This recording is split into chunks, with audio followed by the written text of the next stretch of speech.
తల్లిదండ్రుల గొప్పతనం. ఈ సమస్త భూమి కంటే బరువైనది తల్లి. ఆకాశముకన్నా ఉన్నతుడు తండ్రి. ఒక్కసారి తల్లికి, తండ్రికి నమస్కరించినచో గోవును దానం చేసిన ఫలము దక్కును. సత్యం తల్లి. జ్ఞానము తండ్రి. 10 మంది ఉపాధ్యాయుల కంటే ఆచార్యుడు గొప్పవాడు. 100 మంది ఆచార్యుల కంటే తండ్రి గొప్పవాడు.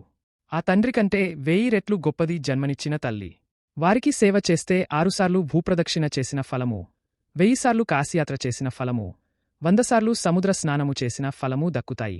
ఏ పుత్రుడు, ఏ పుత్రిక మాతృదేవతను సుఖంగా ఉంచరో, సేవించరో వారి శరీరమాంసాలు సునక మాంసము కన్నా హీనమని వేదం చెబుతుంది.